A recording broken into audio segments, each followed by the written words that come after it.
Audi's luscious R8 is beautiful to behold, easy to live with, and simply marvelous to drive. Everything you'd want in a sports car. The R8 is powered by a 5.2-liter 540 horsepower V10. The V10 Plus makes 610 horsepower. All-wheel drive is standard as is a 7-speed automatic. The handsome interior features a 12.3-inch configurable display in lieu of traditional gauges. There is also 4G LTE connectivity and Wi-Fi hotspot capability. Both coupe and convertible are available.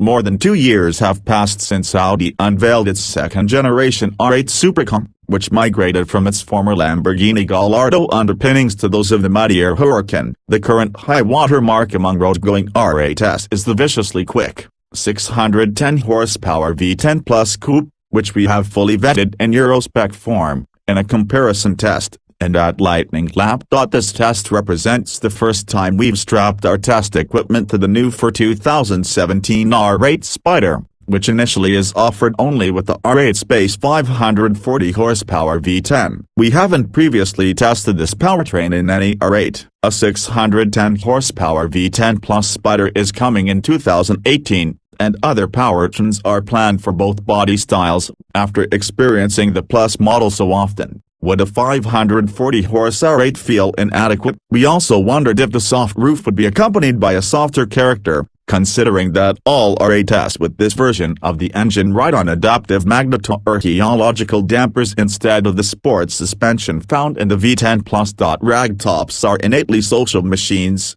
more fully exposing their occupants not only to the sun and sky but also to other humans. When that convertible looks like the Huracan Spyder or the R8 Spyder, those other humans often engage, although in decidedly different ways. When driving a Huracan, one can count on hilarious fanboy freakouts on any given trip, but equally as many stern glares and acts of outright hostility from other motorists. In the R8 Spyder, however, we basked in thumbs-ups, smiles, friendly nods, even the occasional, "Hey, that's Tony Stark's car. Can you tell we drove it in movie Mad Los Angeles?" However enjoyable it is to cruise along reveling in public adoration and savoring the interior visuals, including Audi's trick virtual cockpit instrument screen with track-relevant information displays. The R8 is happiest at speed, and it gets there quickly. We clocked its 0 to 60 mph sprint at 3.2 seconds, only 0.3 behind the comparison test coupe, a car that was 70 horsepower stronger and 236 pounds lighter. The Spyder's acceleration remained tremendous through the quarter mile, its 11.4 second, 125 mph run being just 0.5 second and 4 mph behind the V10 Plus Coupe.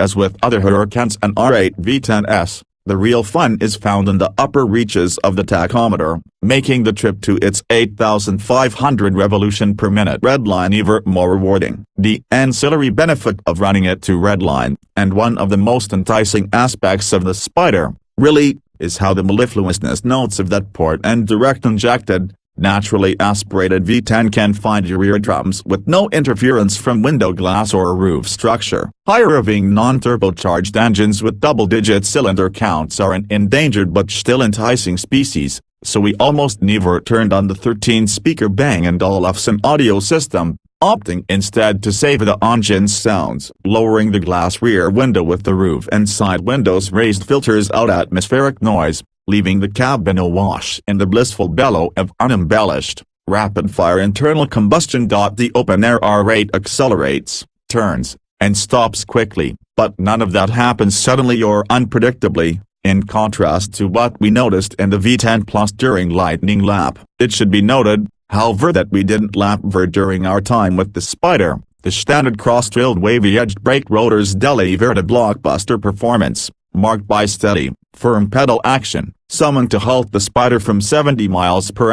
The brakes deliver in 155 feet, only 2 feet longer than what we measured in the V10 Plus with its carbon ceramic rotors, calling into question the value of the $9,900 carbon ceramic option on non-Plus R8s.